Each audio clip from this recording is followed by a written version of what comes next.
Hello my dear friends, how are you my dear friends. अब हम start करने जा रहे हैं अपना शानदार काम। और ये है मेरे दोस्तों अकाउंटिंग का ज्ञान। अकाउंटिंग एक ऐसी चीज है मेरे दोस्तों, जो चाहे किसी भी फील्ड में चले जाओ, अकाउंटिंग के बिना गुजारा नहीं है। क्यों नहीं है भैया? क्योंकि पैसे की महिमा ही कुछ ऐसी है और पैसे को रिकॉर्ड करना बेहद ज़रूरी है, चाहे आप किसी भी फील्ड में चले जाइए। अल्टीमेटली तो खेल पैसे का, और उस पैसे को हमें कहाँ जा रहा है, कहाँ से आ रहा है, ये सब बातें रिकॉर्ड करनी बेहद ज़रूरी है। तो अकाउंटिंग की नॉलेज हर एक व्यक्ति को होनी चाहिए, राइट। तो अब जब हम ये स्टार्ट कर रहे हैं तो जाहिर सी बात है, बहुत सारे ऐसे लोग हैं जिनको अकाउंटिंग का ज्ञान ज़रा सा भी नहीं है। इसीलिए it is very very necessary for us कि हम बिल्कुल ज़ीरो से शुरू करें। वो सब लोग जो अकाउंटिंग का ए भी नहीं जानते, एक छोटा सा पॉइंट भी नहीं जानते, उनको भी अच्छे तरीके से समझ में आना चाहिए, राइट। तो ये सोचते समय कि भाई हमें अकाउंटिंग के अंदर बिल्कुल प्रोफिशिएंट होना है, अगर आप वाकई ऐसी सोच के साथ इस क्लास में आए हैं तो बिल्कुल सही क्लास में आए हैं मेरे दोस्तों। हम बिल्कुल बिल्कुल स्क्रैच से यहाँ पर ये सारा का सारा काम सीखना शुरू करेंगे। बस एक चीज़ आपके साथ होनी चाहिए मेरे साथ पढ़ने के लिए, वो है पेशेंस। ठीक है, बहुत सारी चीज़ें बताऊंगा, सब चीज़ें बहुत डिटेल में होंगी। तो चलिए आइए बिल्कुल इसे शुरू करते हैं, right. So my dear friends, accounting को जानने से पहले बहुत ज़रूरी है कि हम उस अकाउंटिंग में यूज़ होने वाली बेसिक जो टर्मिनोलॉजी है, वो टर्मिनोलॉजी जो है वो हम अच्छी तरह से जान लें, समझ लें, राइट। तो समझ लो जैसे हमारा शरीर 5 तत्वों से मिलकर बना है ना, अकाउंटिंग भी पूरी 5 तत्वों से मिलकर ही बनी है। हमारा शरीर किससे बना जी? धरती, आकाश, वायु, जल और अग्नि। और अकाउंटिंग के भी ऐसे 5 एलिमेंट्स हैं, 5 तत्व हैं। वो 5 एलिमेंट्स कौन से हैं? आइए मेरे दोस्तों, पहले उनके नाम देख लेते हैं कि वो नाम क्या क्या है। पहला है जी एसेट्स। सबसे पहला है एसेट्स। दूसरा है एक्सपेंसेस एंड लॉसेस। और ये तीसरा है लायबिलिटीज। तीसरा है लायबिलिटीज। हम इन सब के बारे में बहुत डिटेल में बात करेंगे, ठीक है ना। और फिर ये है इनकम्स एंड गेन्स। अगला क्या है हमारे सामने? ये है जी इनकम्स एंड गेन्स। और आखिरी चीज है हमारे सामने capital. So my dear friends, जिसने इन 5 चीजों पर अपनी पकड़, इन 5 के 5 एलिमेंट्स पर अपनी पकड़ मजबूत कर ली, माय डियर फ्रेंड्स, अकाउंटिंग उनके लिए बच्चों का खेल हो जाएगा, बिल्कुल। सो क्यों ना हम भी अब सबसे पहली जो शुरुआत करने वाले हैं, वो पहले इन्हीं 5 टर्म्स पर अपना बिल्कुल शिकंजा कस लें। क्यों ना सबसे पहले शुरुआत की जाए एसेट्स के साथ, और डिटेल में बताने वाला हूं। किताबों में इतनी सारी चीजें नहीं मिलने वाली, ठीक है ना। तो तसल्ली से बिल्कुल निश्चिंत होकर बैठ जाइए और सुनना शुरू कीजिए। तो अब जरा मुझे बताइए, हम एसेट्स की कहानी से यहां पर शुरू करने वाले हैं, लेकिन एसेट्स क्या चीज है, उसकी डेफिनेशन क्या है, भाई वो तो बातें बात की हैं। पहले हम अपने आसपास तो नजर डाल लें कि क्या हमारे आसपास ये सब चीजें नजर आती हैं। माय डियर फ्रेंड्स, हमारे आसपास ये सब चीजें नजर आती हैं। हम पहले उन्हीं सारे एग्जाम्पल्स की बात करेंगे इन जनरल जो हम देखते हैं, और फिर वहीं से हम अपने एसेट्स की डेफिनेशन को डिराइव कर लेंगे, ठीक है जी। तो सब लोग तैयार? माय डियर फ्रेंड्स, अब एक बात बताइए, सभी लोगों ने फैक्ट्री तो कभी ना कभी देखी होगी।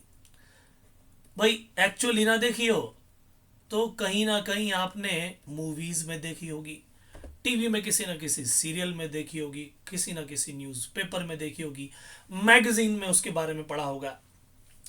तो भाई फैक्ट्री के अंदर आप देखते हो कि एक बहुत बड़ा लैंड है, और वहाँ पर बहुत सारी मशीनें बनाई गई हैं, रखी गई हैं, और वहाँ पर पूरा का पूरा बिल्डिंग का स्ट्रक्चर भी है। उसके बाहर का ये एरिया वो भी उसी फैक्ट्री के साथ जुड़ा हुआ है। उसको बोलते हैं प्रिसिंक्ट्स। क्या बोलते हैं? प्रिसिंक्ट्स। यानी एक तो फैक्ट्री का एरिया हो गया, तसल्ली से सुनना, मजा आएगा बहुत, और ये चीजें आपको कहीं एकदम सुनने को मिलेंगी नहीं। और उस फैक्ट्री के एरिया में जो हमारी यहां पर सारी कंस्ट्रक्शन हुई है, एक तो वो, और उसके अलावा प्रिसिंक्ट्स देयर ऑफ, जो उसके साथ जुड़ा हुआ लैंड है वो भी आता है।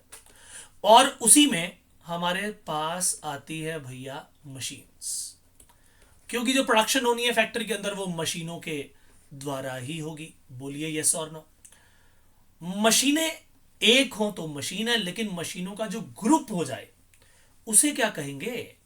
माय डियर फ्रेंड्स, जो ग्रुप ऑफ मशीन्स है उसे हम बोलते हैं प्लांट।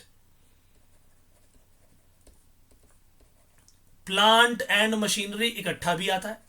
तो प्लांट में क्या है? मल्टीपल मशीनों को जोड़ करके एक पूरा का पूरा एक बड़ा सा ग्रुप है जो प्रोडक्शन में सहायता करता है। वो प्लांट ही, वो पौधे की बात नहीं हो रही। अच्छा, उसके अलावा बहुत सारी मशीनें आपने देखी होंगी। ये आजकल रोबोटिक मशीन्स का हिसाब किताब है।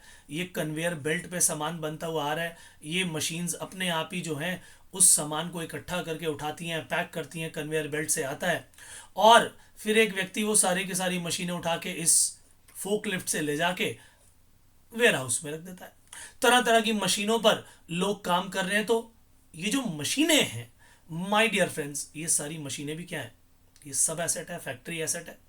वो जो सामान बनकर तैयार हुआ या तो सीधा बिक जाएगा, और अगर नहीं बिका तो मेरे दोस्तों वो वेयर हाउस में जाएगा। वेयर हाउस के अंदर हमने बहुत बड़े बड़े एरियाज बना रखे हैं जहां पर सामान को इधर से उधर ले जाने के लिए इस तरह की फोक लिफ्ट काम करती है। फोक यानी कांटा। तो इकट्ठी बहुत सारी सामान को उठा के ले जाएगी, और अगर हमने वहीं से डिलीवरी करनी है तो उस सामान को ट्रक्स में भर करके भेज देंगे। तो ये जो ट्रक्स है, ये जो व्हीकल्स है, ये भी क्या है? बिजनेस के लिए ये भी एसेट्स है। तो जिस लैंड पर वो फैक्ट्री बनी, फैक्ट्री में वो मशीनें आई, वो पूरा प्लांट, सामान बनकर जो जिस जगह गया वेयर हाउस में, वो पूरा वेयर हाउस, और वहां से व्हीकल के थ्रू जब सामान इधर से उधर जा रहा है, और इन मशीनों से जहां यूज किया जा रहा है, ये सब एसेट्स है दोस्तों। ये वेइंग मशीन, ये सब एसेट है। ये वेइंग मशीन एसेट है। ये जो उसको स्कैन करने के लिए स्कैनर है, सब एसेट है। राइट। कंप्यूटर रखा हुआ है भाई, वो भी एसेट है। जिन टूल्स के थ्रू मैन्युफैक्चरिंग के अंदर अगर कोई रिपेयर वर्क करना होता है भैया, तो वो सारा का सारा काम इन्हीं टूल्स से होता है। वो टूल्स भी क्या है? ये भी एसेट्स है। अब एक बड़ी शानदार चीज बताता हूं आपको। जिन पाइप्स के थ्रू पानी आता है, राइट, या जिन जिन इलेक्ट्रिक इक्विपमेंट्स को लगा के इलेक्ट्रिसिटी पूरी की पूरी फिटिंग्स की जाती है, ये सब क्या है? ये इलेक्ट्रिकल फिटिंग्स है। ये क्या जी? Electrical fittings, right. और ये क्या है? ये फिक्सचर्स हैं। फिक्सचर्स बोलते हैं इन्हें। तो जो भी आप इलेक्ट्रिकल फिटिंग्स देख रहे हैं, पाइप की फिटिंग्स देख रहे हैं, ये सब इन टोटल कहलाती हैं फिक्सचर्स एंड फिटिंग्स। क्या बोलते हैं? Fixtures and fittings. ये भी एसेट्स हैं भाई। ये बात तय हो गई कि एसेट्स कोई ऐसी चीज है, ऐसा रिसोर्स है जो कि हमें प्रोडक्शन करने में मदद कर रहा है, जिसकी कोई इकोनॉमिक वैल्यू है, जिसे पैसे से खरीदा गया है लेकिन बेचा भी जा सकता है, उसका कुछ पैसा मिलेगा। राइट। तो ये फैक्ट्री में जुड़ी हुई बहुत सारी चीजें देख ली। जरा ऑफिस की तरफ आ जाइए। ऑफिस में आप देखेंगे कि भाई बहुत सारा सामान पड़ा है। ये टेबल, ये चेयर, ये सब क्या है? ये सारी चेयर्स इस कॉन्फ्रेंस रूम में, ये बोर्ड जो लगा हुआ है, ये सारे रैक्स, राइट, ये सब क्या है? ये सब एसेट्स है। ये है ऑफिस का फर्नीचर, करेक्ट। ये फर्नीचर भी क्या हो गया? एसेट। अच्छा, ऐसा फर्नीचर फैक्ट्री में भी तो हो सकता है भाई, क्यों नहीं हो सकता? तो ऑफिस फर्नीचर अलग है, फैक्ट्री का फर्नीचर अलग है। तो आप जब देखेंगे कि जी एक फैक्स मशीन पड़ी हुई है, ये भी आपका एक एसेट है। आप देखेंगे कंप्यूटर, ये भी एसेट। ये लैंप, लैंप भी आपका एसेट है। ये टेबल, ये चेयर, ये सब एसेट है माय डियर फ्रेंड्स। तो जो भी चीज हमें एक लंबे समय तक हेल्प करेगी, हम उसे एसेट बोल रहे हैं। दिखाई दे रहा है, हाँ जी। लेकिन क्या थोड़े समय के लिए कोई चीज हेल्प करे, उसे भी एसेट बोलते हैं? बस इसका जवाब थोड़ी देर में मिलेगा। लेकिन सबसे पहले आप ये देखिए, फर्नीचर आपको नजर आ रहा है, करेक्ट। ये ऑफिस में नजर आ गया। तो जब आप वेयर हाउस में जाएंगे तो भाई वेयर हाउस के अंदर मैंने आपको बता दिया, वो फोक लिफ्ट, वो पूरी की पूरी वेयर हाउस की बिल्डिंग, ये व्हीकल्स, ये सब क्या है, ये सब एसेट्स है, ये सारे के सारे एसेट है। और उस वेयर हाउस में रखे गए रैक्स, ये भी क्या है, रैक, ये भी एसेट है। अब सवाल आता है जी, मनी क्या है? क्या मनी भी हमारा एसेट है my dear friends? Yes, money भी हमारा एसेट है। मनी जो है या तो आपके हाथ में होगा, जिसे हम बोलेंगे कि जी ये तो मेरे हाथ में जी, कैश इन हैंड।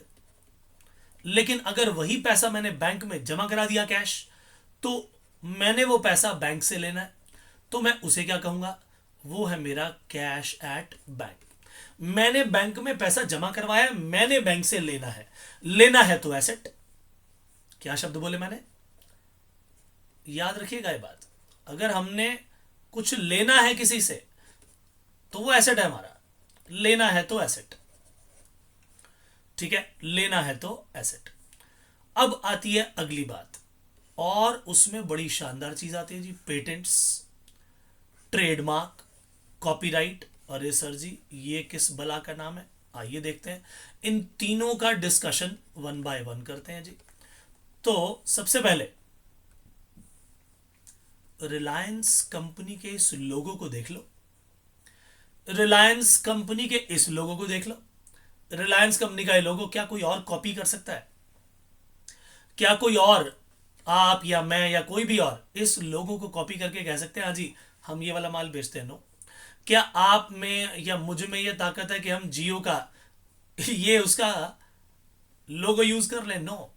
क्यों? क्योंकि जब उन्होंने इस लोगो को बनाया, इस डिजाइन को बनाया, तो इस डिजाइन पर उन्होंने अपना कॉपीराइट ले लिया कि और कोई भी व्यक्ति इनकी मर्जी के बिना इन कॉपीराइट्स को यूज नहीं कर सकता, ये डिजाइन यूज नहीं कर सकता। ना सिर्फ वो, बल्कि जो ये टैग लाइंस लिखी गई हैं, Jio digital life, growth is life, इनको भी कॉपीराइट करवा दिया गया है। ये भी कोई यूज नहीं कर सकता। तो कॉपीराइट का मतलब क्या होता है? जिस व्यक्ति के ये दिमाग से चीज उपजी, उसने कहा जी ये तो मेरी इंटेलेक्ट से निकल के आई है, मेरी बुद्धि का ये कमाल है, ये मेरी इंटेलेक्चुअल प्रॉपर्टी है। तो अब आप कैसे साबित करोगे कि आपकी इंटेलेक्चुअल प्रॉपर्टी है?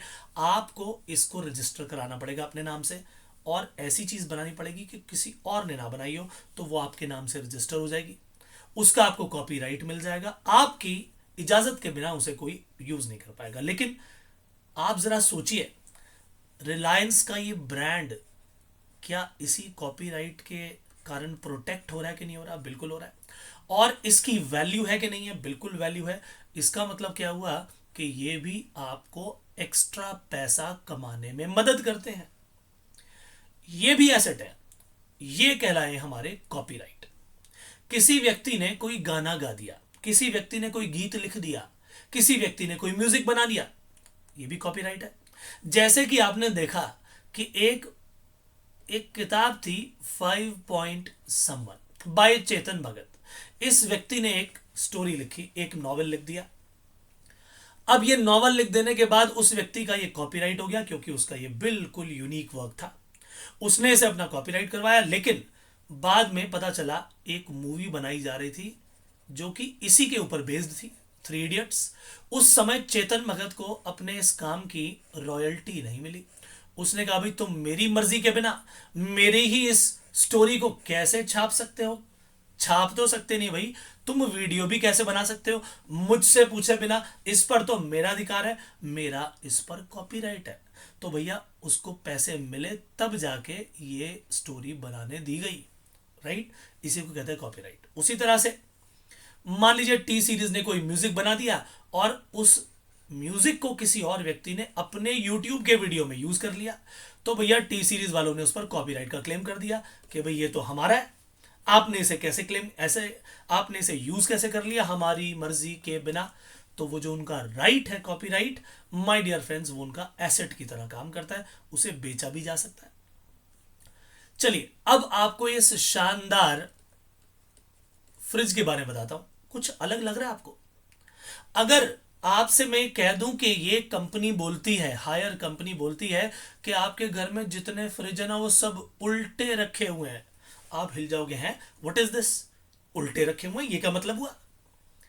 वो कहेंगे हाँ ये बताइए कि आपकी मम्मी ने कितनी बार बोला है, हाय सामान निकालते समय मेरी कमर दर्द हो रही है, ये सारा सामान नीचे रखा है, नीचे बैठ के, अरे भाई अब तो मेरी उम्र हो गई है, अब नीचे नहीं बैठा जाता भाई। तो कई लोगों की मम्मियों ने बात बोली होगी। क्यों? क्योंकि जो आपकी वेजिटेबल्स हैं, फ्रूट्स हैं, वो सब नीचे रखे हुए हैं, और वो सामान सबसे ज्यादा यूज होता है, मिल्क भी वहीं रखा हुआ है, झुक कर निकालना पड़ता है जी। और ऊपर क्या है जी, फ्रीजर, जो कि कम यूज होता है। तो हायर कंपनी वालों ने क्या किया, उन्होंने कहा भाई ये देखो, ये फ्रिज सारे हम सीधे करने आ गए। उन्होंने कहा कि भाई जो ज्यादा चीज यूज होती है वो ऊपर होनी चाहिए, ताकि झुकना ना पड़े, और जो फ्रीजर कम यूज होता है वो नीचे होना चाहिए। उन्होंने फ्रिज को उल्टा कर दिया, रेफ्रिजरेटर को रिवर्स कर दिया जी, फ्रीजर को कर दिया नीचे बॉटम पर, क्योंकि वो कम खुलता है, और जो फ्रिज का दूसरा पार्ट है जो कि ज्यादा यूज होता है उसे ऊपर कर दिया। अब लोगों को मजा आ गया, भाई ये तो बहुत बढ़िया चीज है, झुकना नहीं पड़ेगा। जो भी एजेड व्यक्ति घर पे हैं उनके लिए आसानी हो गई। दादा है, दादी है, मदर है, जिनका बार बार ये काम है, जिनको किचन में बार बार ये इसका यूज करना है, तो उन्होंने कहा भी ठीक है, हमने ये टेक्नोलॉजी बना दी। लेकिन कंपनी कहती है जी, अगर हमने टेक्नोलॉजी बना दी, कहीं ऐसा ना हो कि बाकी सब लोग भी इसे कॉपी कर ले, तो एक काम करो, हम अपनी इस टेक्नोलॉजी को अपने नाम से पेटेंट करवा लेते हैं। तो उन्होंने क्या किया, अपनी इस टेक्नोलॉजी को, अब ये कोई गीत संगीत या म्यूजिक नहीं है, ठीक है कि नहीं, ये कोई नाम नहीं रखा, ये पूरा टेक्नोलॉजी बनाया, इसको क्या करवाया जाता है, इस पर अपना राइट लेने के लिए पेटेंट करवाया जाता है। तो उन्होंने अपना पेटेंट राइट ले लिया जी, ये इतने साल तक हमें पेटेंट राइट मिल जाए, क्योंकि हमने इसे इजाद किया है, इसीलिए सबसे पहले हम ही इसका बेनिफिट लेंगे, कोई और इसे कॉपी ना कर पाए, इसके लिए हमने पेटेंट राइट ले लिया, और उसके लिए हमने फीस पे कर दी। हमने पेटेंट एक्ट में दिखा दिया कि जी हमारी ओरिजिनल टेक्नोलॉजी है, और अगर कोई इसे हमारी मर्जी के बिना यूज करेगा तो हम उसके अगेंस्ट क्लेम फाइल कर देंगे। जैसे आजकल आप देख रहे हो कि फोन जो है, सैमसंग का फोन आता है ना, जिसकी स्क्रीन ही पूरी बंद हो जाती है, वैसे खोलोगे तो पूरी स्क्रीन नजर आ रही है, उसको भी सैमसंग ने पेटेंट कराया। तो जो भी चीज कराई जाती है, इस तरह की टेक्नोलॉजी निकाली जाती है, उसका पेटेंट राइट ले लिया जाता है, और वो एसेट के रूप में काम करता है। अच्छा, कोरोना के समय में जब भी मैंने पढ़ाया तो हमेशा ये बोला कि भाई इंडिया जो है वो पूरी दुनिया की फार्मेसी है, फॉर्मूला दुनिया में कहीं भी बने, लेकिन वो दवाई इंडिया में ही बनेगी। और कमाल की बात तो ये थी कि इस बार कोरोना आया तो भाई इंडिया ने अपनी दवाइयां निकाल दी, दुनिया भर में उसकी प्रेज हुई बातों की, और उस दवाई की प्रेज हुई, दुनिया भर में दवाइयां भेजी गई कि भाई इंडिया सिर्फ बने बनाए फॉर्मूला को कॉपी पेस्ट नहीं करती, अपनी भी इनकी यूनिकनेस है, अपनी भी दवाइयां निकाल दी। तो जो लोगों ने बाहर भी दवाइयां निकाली, वो भी कहते हैं भाई हमें वहां महंगी पड़ती है, चलो इंडिया चलो, वहां सस्ती पड़ेगी बनवानी। यहाँ की कंपनीज ने बोला ठीक है भाई बना देंगे, आप बताओ कि क्या करना है। उन्होंने कंपनी ने बोला देखो जी, हम फॉर्मूला तो हमारा है, हमारा इस पर पेटेंट है, तो एक काम करो, हम आपको, दूसरी कंट्री वाले जो कंपनीज है वो बोल रही हैं, वो कह रही जी ठीक है, हम आपको हमारे इस फॉर्मूला को यूज करने की इजाजत तो दे देंगे, लेकिन आपको उसके लिए हमें क्या देनी पड़ेगी, रॉयल्टी देनी पड़ेगी। कंपनीज ने बोला ठीक है भाई दे देंगे।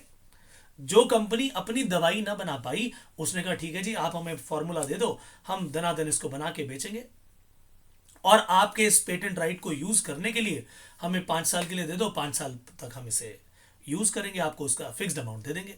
यानी उस पेटेंट राइट को यूज करके उसने पैसा कमाया। तो भैया पेटेंट राइट भी क्या बन गया, एक एसेट बन गया। तो मैं आपको बहुत सारे एग्जांपल्स देता जा रहा हूं साथ साथ, ताकि ये सब चीजें आपके एसेट्स की कैटेगरी में आती है, पता लग जाए आपको। तो जी पेटेंट क्या है माय डियर फ्रेंड्स, पेटेंट है official right to be the only person to make, use or sell a product or an invention. के जी इन्वेंशन मेरी है, फॉर्मूला मेरा है, टेक्नोलॉजी मेरी है, मेरा राइट बनता है, मैं यूज करूं या इसे बेच दूं ये मेरी मर्जी है। उस डॉक्यूमेंट के अंदर ये लिखा है कि हाँ जी हाँ बिल्कुल आप ही का अधिकार है इस पर, आप ही का फॉर्मूला है, आप ही की इन्वेंशन है, तो आपकी मर्जी के बिना कोई भी इसे यूज नहीं कर सकता। तो इसका मतलब उससे पैसा कमाया जा सकता है, वही पेटेंट है। उसी तरीके से जो लिटरेरी वर्क होता है, जैसे कि मैंने बताया सिंगिंग वगैरह, ठीक है, कॉपी जो आपने कुछ लिख दिया, सॉन्ग वगैरह, ये सब क्या है, लिटरेरी वर्क है। तो ये जो लीगल राइट है ये उस व्यक्ति को मिलेगा जो प्रिंट करेगा, कॉपी करेगा, परफॉर्म करेगा इसे। वो ओरिजिनल पीस ऑफ वर्क उसी व्यक्ति का है। वो क्या कहा, भैया मेरी किताब है, मेरे पूछे बिना कैसे कर दिया, मेरा सॉन्ग है जी, आपने मेरे पूछे बिना कैसे यूज कर लिया, ये कंप्यूटर प्रोग्राम तो मेरा है जी, आपने मेरे पूछे बिना इसे कैसे यूज कर लिया। उस व्यक्ति ने उस पर अपना कॉपीराइट ले लिया। तो बुक्स है, सॉन्ग्स है, कॉपी कंप्यूटर प्रोग्राम्स हैं, इन पर सब पर कॉपीराइट होता है। और कॉपीराइट का ही इसी तरीके से एक डॉक्यूमेंट मिल जाता है, वो डॉक्यूमेंट आपको उसका अधिकार बताता है, ये एसेट है मेरे दोस्तों, राइट। उसी तरह से आती है कहानी ट्रेडमार्क की। ट्रेडमार्क आपने देखा होगा, सिंबल, कोई डिजाइन, जैसे कि कॉपीराइट किसको किया गया, आप ध्यान से सुनना। ये जो डिजाइन है ना, ये जो डिजाइन है, इस डिजाइन का ये ट्रेडमार्क लिया भी जाता है। ये जियो लिखा, ये एक कॉपीराइट है। रिलायंस लिखा, ये एक कॉपीराइट है। लेकिन वो जो डिजाइन है माय डियर फ्रेंड्स, उसका ट्रेडमार्क ले लिया जाता है। ये आर जो लिखा है रिलायंस, ये ऑयल को भी दर्शाता है, ऑयल की ड्रॉप को दर्शा रहा है ये, और ये आर भी है, ठीक है ना। इसमें ये आर भी नजर आ रहा है सभी को, रिलायंस का आर, और ड्रॉप भी नजर आ रही है, ऑयल को उसको आइडेंटिफाई करने के लिए बोला था। ये जो लिखने का तरीका है, इसका ट्रेडमार्क ले लिया गया ताकि कोई और इस डिजाइन को, इस लोगो को यूज ना कर पाए। लाइकवाइज ये जो जियो है, ये जियो लिखने के तरीके को क्या कर दिया गया, उसका ट्रेडमार्क ले लिया गया। तो उसी तरह से आपने देखा होगा कई कंपनीज के ट्रेडमार्क होते हैं। तो ट्रेडमार्क वो सिंबल है, वो डिजाइन है जो कि कंपनी यूज करती है, उसको देखते ही पता चल जाता है अच्छा अच्छा ये तो उनका सामान है। रिलायंस का लोगो देखते ही पता लग जाता है अच्छा इनका है जी। टाटा का लोगो देखते ही पता लग जाता है टाटा की गाड़ी है। महिंद्रा का लोगो देखते ही पता लग जाता है महिंद्रा की गाड़ी है। बोलो यस और नो। बहुत ही शानदार महिंद्रा का लोगो नया वाला बना है, देखा है ना सबने। तो ये महिंद्रा का लोगो एम भी बता रहा है, एक बटरफ्लाई भी बता रहा है, और बटरफ्लाई उड़ने को तैयार है ये भी बता रहा है, ठीक है कि नहीं। तो ये क्या है, ये उनका ट्रेडमार्क है, देखते पता लग जाएगा जी महिंद्रा एंड महिंद्रा की गाड़ी है। Are you getting this point or not. इसी तरीके से हर एक कंपनी अपना ट्रेडमार्क बनाती है जिससे आसानी से पता लग जाए। जो लोग पढ़े लिखे नहीं भी हैं, माय डियर फ्रेंड्स, बताइए, जो महिंद्रा की स्पेलिंग नहीं पढ़ पाएगा, क्या वो इस लोगो से उसे पहचान पाएगा कि नहीं पहचान पाएगा? बिल्कुल पहचान पाएगा। इसीलिए लोगोज, इसीलिए इस तरह के ट्रेडमार्क्स बनाए जाते हैं ताकि जो इलिटरेट व्यक्ति है ना, वो भी उसे देख के पहचान ले, अच्छा भी ये तो उनका मार्का है, ठीक है कि नहीं। इस तरह से बोलते हैं ना, उनका मार्का है जी, this is what is trademark, ठीक है। तो कोई भी इस तरह का साइन जो आपको ये बताए कि उस कंपनी की ओनरशिप है उस पर, यही सब क्या है, ये ट्रेडमार्क को बताते हैं, सिंबल है, ये डिजाइन है। सो कंपनी अपने प्रोडक्ट पे भी लगाती है ताकि दूसरों से डिफरेंशिएट हो पाए और दूसरे व्यक्ति इस कंपनी के अलावा या कोई दूसरी कंपनी, कोई भी एंटिटी इसे यूज नहीं कर सकती। Correct, this is what is your asset.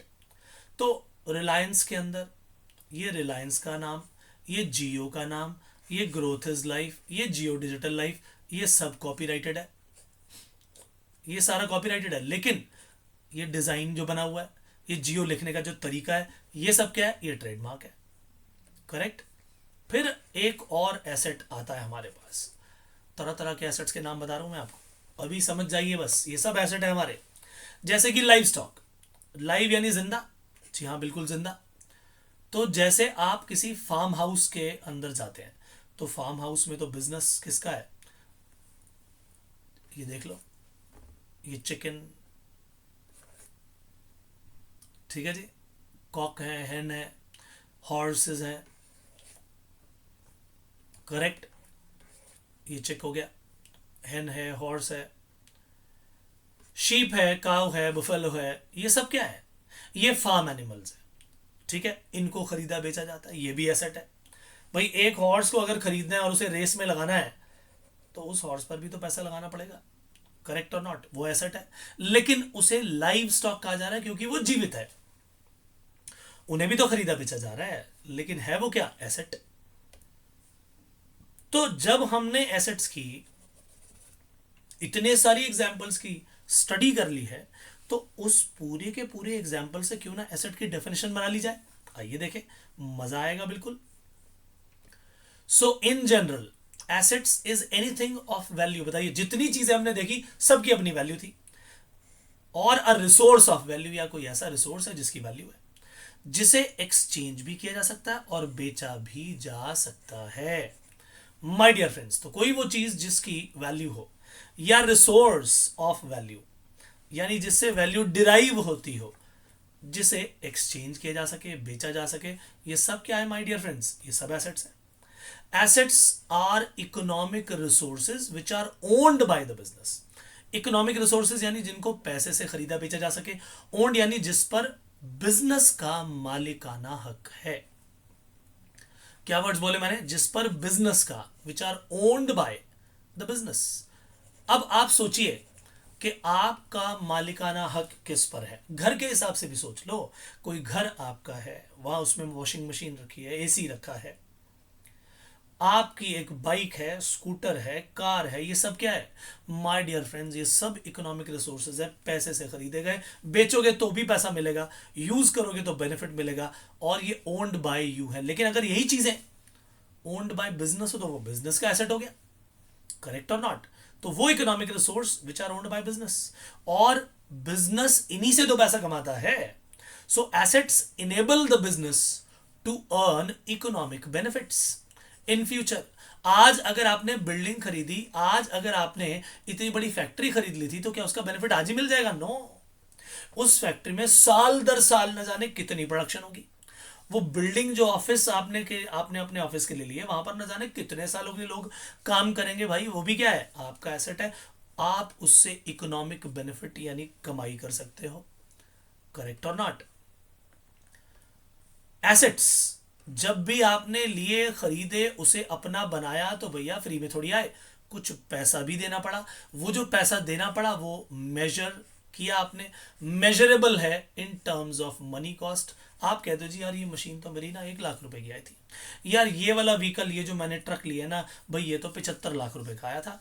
तो आप क्या बता रहे हो? उसकी मॉनेटरी वैल्यू बता रहे हो, मॉनेटरी कॉस्ट बता रहे हो कि मेरी जेब से भैया इतना चला गया इसको खरीदने के लिए। वही उस एसेट का अमाउंट है। तो एसेट्स हैं क्या? एसेट्स है प्रॉपर्टीज और लीगल राइट्स। अच्छा, अरे प्रॉपर्टीज की एग्जांपल क्या सर आपने कराई? यस, फैक्ट्री, फैक्ट्री की बिल्डिंग, मशीनें, व्हीकल्स, राइट, कंप्यूटर, ये सब क्या थे? ये सारी प्रॉपर्टीज थी, ये सब प्रॉपर्टीज थी। वो वेइंग मशीन, सब प्रॉपर्टीज है। लेकिन इसी के साथ साथ आपका उन चीजों पर लीगल राइट भी है। आपने अपने नाम से खरीदी है, बिजनेस के नाम से, तो बिजनेस ओनर कहलाता है उसका। उसके अलावा वो पेटेंट्स, कॉपीराइट, ये सब भी तो लीगलिटी दिखा रहे हैं, वो लीगली आपके अधिकार है उन पर। तो बिजनेस अपनी इन प्रॉपर्टीज का, बिजनेस अपने इन लीगल राइट्स का जब यूज करके, अपने ऑपरेशंस में यूज करके पैसा कमाता है, तो उसी को हम क्या बोलते हैं कि हाँ देख लो इस एसेट से कमाई हो रही है, क्योंकि वो हमें हमारे ऑपरेशंस में हेल्प करते हैं, करेक्ट? तो एक व्यक्ति है जिसका ट्रांसपोर्टेशन का काम है, उसने 50 ट्रक खरीदे हुए हैं, तो उसके बिजनेस का ट्रांसपोर्ट का ऑपरेशन है, उसके ऑपरेशन में वो ट्रक हेल्प कर रहे हैं, करेक्ट? मान लो कोई ऐसी कंपनी है जो डिलीवरी का काम करती है, ठीक है, जोमैटो मान लो, उसने क्या बोला जी कि हम ना अपने भी व्हीकल खरीदेंगे जी, अपने भी खरीदेंगे हम। नॉर्मली क्या होता है, वो कहते हैं जी आप अपना ही व्हीकल लेके आओ, कोई भी काम करने जाता है वहां तो, और वो कहते हैं जी हम उसका पेट्रोल का पैसा दे देंगे। लेकिन मान लो वो कंपनी अपने ही व्हीकल खरीद लेती है, टू व्हीलर खरीद लो जी, एक एक ज़रा 10,000 टू व्हीलर खरीद लो पूरे इंडिया में चलाने के लिए, तो वो उनके लिए एसेट हो गया, वो अपने ऑपरेशंस में काम आ रहा है। किसी ने कंप्यूटर खरीद लिया, वो उसके ऑपरेशन में काम आ रहा है। तो जो भी एसेट आपने खरीदा और वो आपके ऑपरेशन में काम आए, आपको पैसा कमाने में मदद करे, उस पर आपका लीगल राइट हो, वो सारे के सारे एसेट कहलाते हैं। सो अब हम जब इन सारी बातों को इकट्ठा कर देंगे, तो my dear friends, in general what is, how would you define asset? Asset is an anything of value or a resource of value that can be exchange or sold, जिसको खरीदा बेचा जा सकता है। Assets are economic resources which are owned by the business, जिस पर business का मालिकाना हक है। Assets enable the business to earn economic benefits in future, future में बेनिफिट्स अर्न करने में इससे मदद मिलती है। These are acquired at measurable money cost, पैसा जाता है भैया, मॉनेटरी कॉस्ट जाती है, वो नजर आती है। दीज आर प्रॉपर्टीज और legal rights that are used by the business in its operations. My dear friends, ये सारे के सारे पॉइंट्स हमने अभी डिस्कस किए। अब एक बात सोचो, वो बात ये है कि हमने तो एसेट्स की डेफिनेशन अच्छी तरह पढ़ ली, लेकिन ये एसेट्स भी तो कई तरीके के हो सकते हैं। बोलो यस और नो। इन एसेट्स को ही अगर मैं कहूं कि मल्टीपल तरीके से आप जरा डिवाइड कर दीजिए, तो माय डियर फ्रेंड्स, हमने अगर इसी को अलग तरीके से दिखाना है तो एसेट्स हमारे पास, कुछ एसेट के टाइप की अगर मैं बात करूं और लिख दूं टाइप्स ऑफ एसेट्स, हैं तो सारे एसेट, लेकिन इनका डिवीजन कर दो, इन्हीं के टाइप्स बना दो, कैटेगराइजेशन कर दो। तो मैं यहां पर उन एसेट्स का अब कैटेगराइजेशन करने वाला हूं कि वो कौन सी कैटेगरी में आ सकते हैं, और कैटेगरी अलग अलग तरीके की हो सकती है, उसका नेचर हमें नजर आएगा। तो हम अब इसे देखने वाले हैं। एसेट्स के अंदर मल्टीपल टाइप्स, उसकी मल्टीपल कैटेगरीज, ये हमें यहां पर देखने को मिलेंगी। सो माय डियर फ्रेंड, सबसे पहला एसेट्स में ही एक तो होते हैं जी करंट एसेट्स, और दूसरे होते हैं नॉन करंट एसेट्स। अब ये दोनों क्या चीज है जी? एक हो गया नॉन करंट एसेट और एक हो गया करंट एसेट्स, ठीक है ना? तो सबसे पहला काम जो हमारा हुआ वो यही हुआ कि भैया बताओ कि करंट एसेट और नॉन करंट एसेट भला ये क्या चीजें हैं। आइए देखें।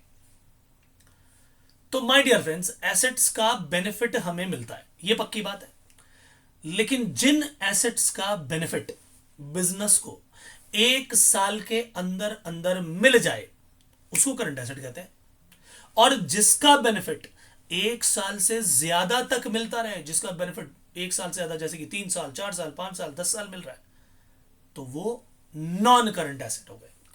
तो अगर उस एसेट का बेनिफिट मुझे 1 ही साल के अंदर अंदर मिल गया, उसका बेनिफिट मैंने 1 ही साल में डिराइव कर लिया, माय डियर फ्रेंड्स, वो मेरे लिए करंट एसेट है। जैसे कि मान लिया जाए कि हमारा फर्नीचर का काम है।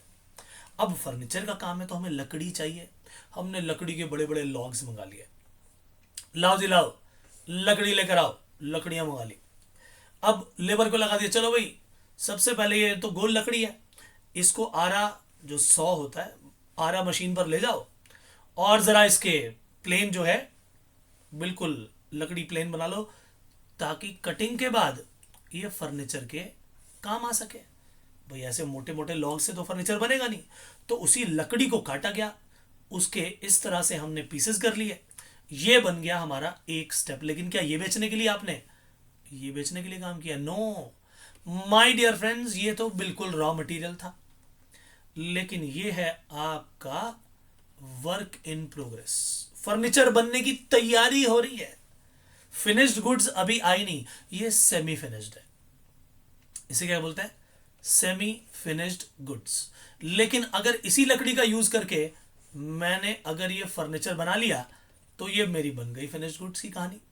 मेरा काम लकड़ी खरीद के, लकड़ी के वो पीसेस करके बेचना नहीं है, मेरा काम है भैया मैं पूरा फर्नीचर तैयार करके बेचूं, ये है मेरी फिनिश्ड गुड्स। समझे मेरी बात के नहीं? तो मेरा काम क्या है पूरे साल में? रॉ मटेरियल खरीदना, उसे फटाफट से सेमी फिनिश्ड गुड्स में पहले कन्वर्ट करना, फिर फिनिश्ड गुड्स में कन्वर्ट करना, और उसके बाद उसकी सेल कर देना। Very very simple. इसी से तो मैंने अपनी कमाई करनी है, यही तो मेरा ऑपरेशन है। जैसे भी थोड़ी देर पहले मैंने क्या बताया, हर बिजनेस का अपना अलग ऑपरेशन होता है।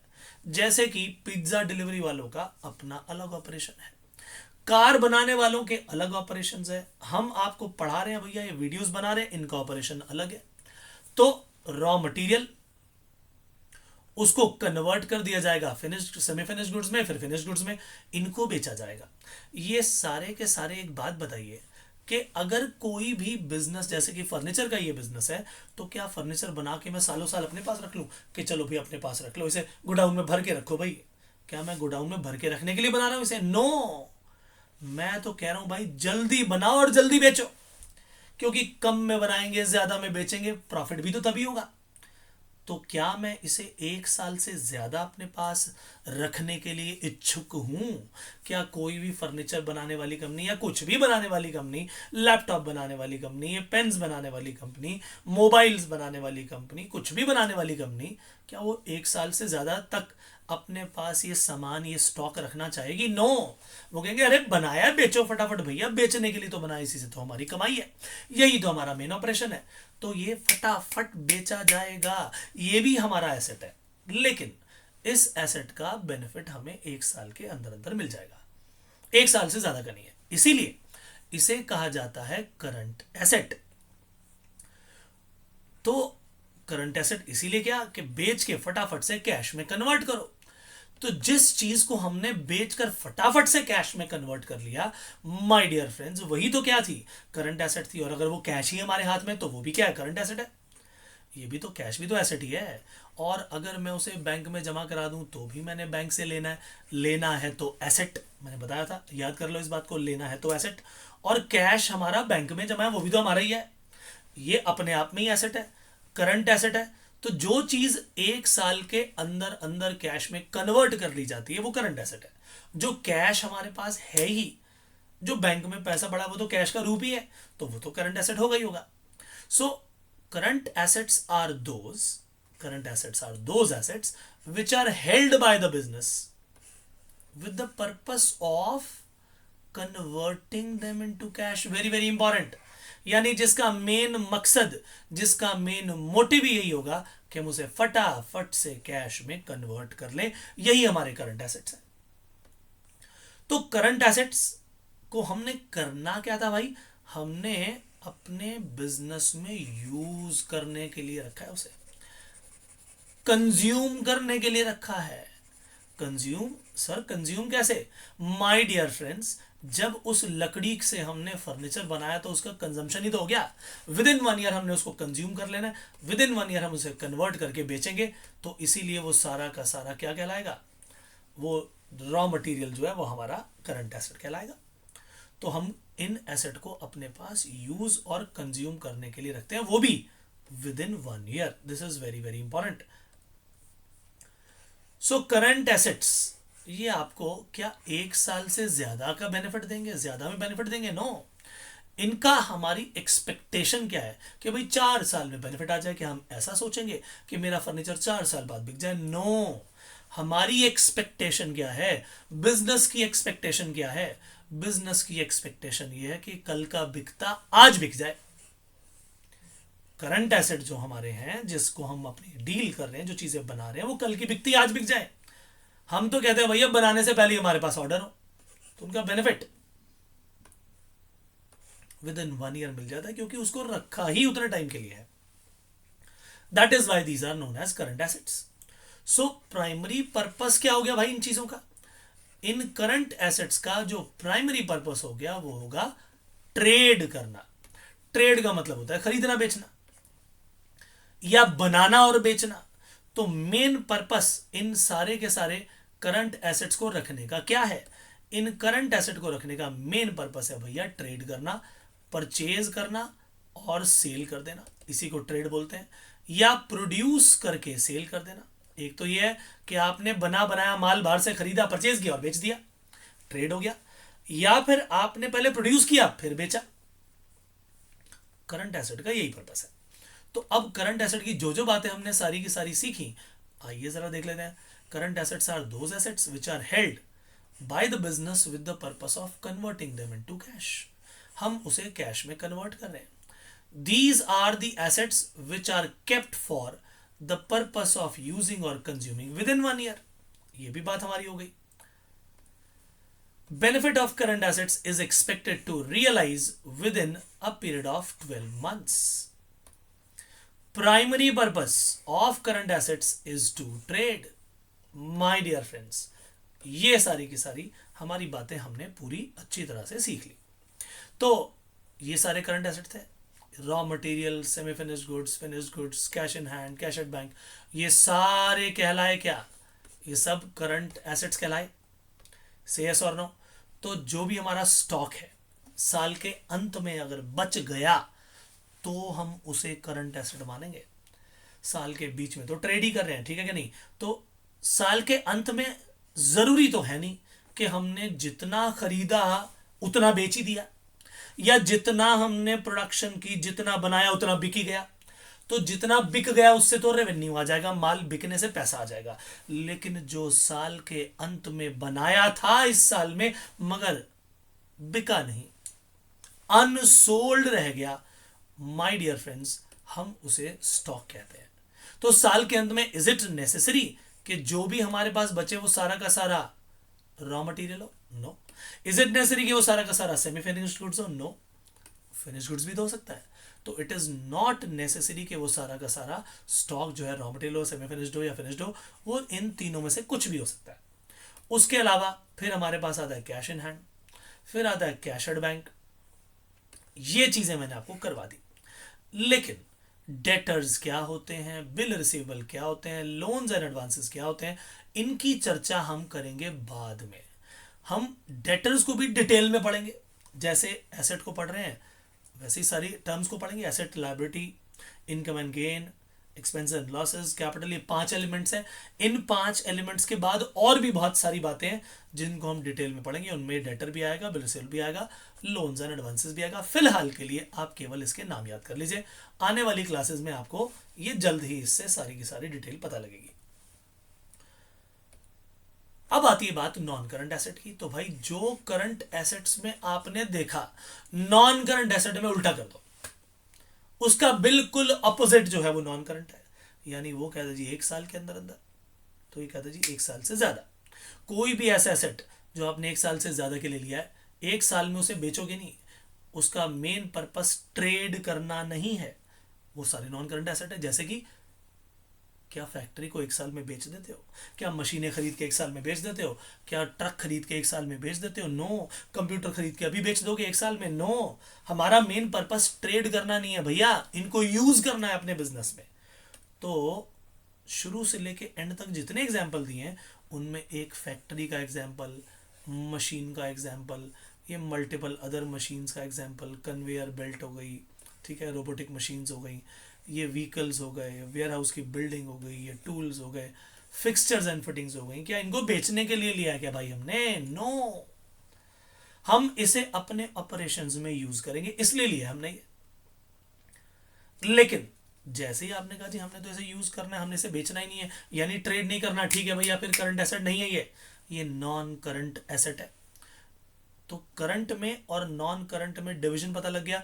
That means all those assets which are not current assets, they are non current asset, very simple.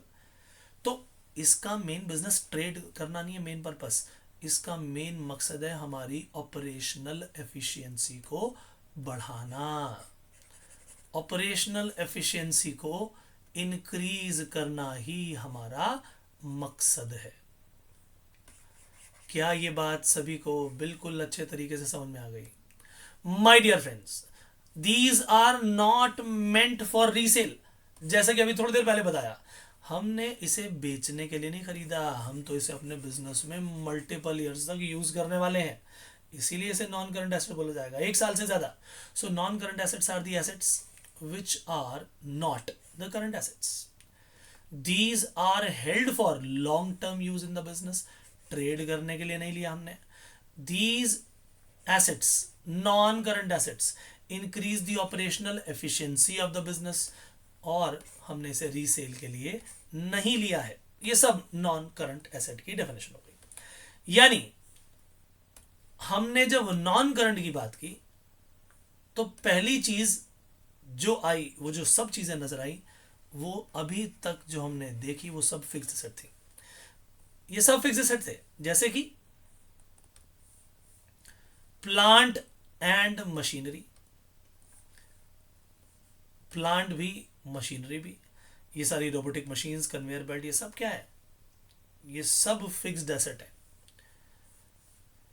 ये बिल्डिंग ऑफ वेयर हाउस, ये व्हीकल, ये फोकलिफ्ट, ये टूल्स, ये फिक्स एंड फिटिंग्स, ये सब क्या है? ये फिक्स्ड एसेट है। नॉन करंट के भी दो पार्ट्स है। ये जितने मैंने एग्जांपल्स आपको दिए सब फिक्स्ड एसेट्स के एग्जांपल थे। लेकिन मान लो कंपनी के पास एक्स्ट्रा पैसा रखा हुआ है, उन्होंने कहा भाई ऐसा है, इस पैसे को कहीं इन्वेस्ट कर दो। जब तक हमारे पास अपने बिजनेस में कोई बढ़िया अपॉर्चुनिटी नहीं आ रही, तब तक क्या इस कैश को कैश के रूप में ही रखा जाए? कैश तो बढ़ता चला जा रहा है, तो हम क्या करें इसका? कंपनी ने कहा ठीक है भाई, जब तक हमारे पास कोई अपॉर्चुनिटी नहीं आ रही, एक काम करो, इस कंपनी के शेयर ले लो। जैसे कि एक काम करो, क्या कितने पैसे फालतू हैं जी? बस 10 करोड़ ही फालतू। अच्छा, 10 करोड़ बस होता है? चल भाई चल जाओ, एक काम करो, कुछ शेयर्स रिलायंस के ले लो भाई, कुछ टाटा के शेयर्स ले लो, इसमें इन्वेस्ट कर दो। इन शेयर्स से हमारे पास रिटर्न आता रहेगा, इसकी मार्केट वैल्यू बढ़ेगी, हमारा इसके अंदर स्टेक हो जाएगा। बहुत बढ़िया। तो हमने इन्वेस्ट कर दिया लॉन्ग टर्म के लिए। उसी तरह से अगर इन कंपनी के शेयर्स की जगह डिवेंचर्स में इशू करते हैं, शेयर डिवेंचर आने वाले समय में हम बातचीत और करेंगे। शेयर्स तो सबने सुने होंगे। कंपनी के जो पूरी कैपिटल होती है, उस कैपिटल को कई टुकड़ों में बांट दिया जाता है, उस एक टुकड़े को शेयर बोलते हैं। जैसे कि मान लीजिए कंपनी के अंदर 1 करोड़ रुपया लगा हुआ है, उस 1 करोड़ रुपए को 10 रुपए के कई टुकड़ों में बांट दिया। कितने हो गए जी? 10 लाख टुकड़े हो गए। और आपने मान लीजिए उसमें से 1,000 टुकड़े ले लिए, 1,000 शेयर ले लिए, 1,000 पीसेस ले लिए। उस बिजनेस का एक पीस खरीद लिया आपने जी, मेरे पास 1,000 शेयर है, एक कितने का जी? 10 रुपए का। यानी 1,000 इंटू 10, आपने 10,000 रुपए लगाया हुआ है।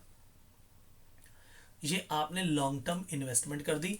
ये भी आपके नॉन करंट एसेट ही हैं, इनको आप एकदम खरीद कर बेचने वाले नहीं हो। राइट। आने वाले समय में इन लॉन्ग टर्म इन्वेस्टमेंट के बारे में और भी बात होगी। फिलहाल के लिए एक ही एग्जांपल बहुत है। डिबेंचर को हम बाद में सीखेंगे, बॉन्ड्स को हम बाद में सीखेंगे। वो एक तरह से लॉन्ग टर्म, हमने किसी को लोन दे दिया, ये मान लो आप। फिलहाल उस चीज को ब्रेक लगाते हैं।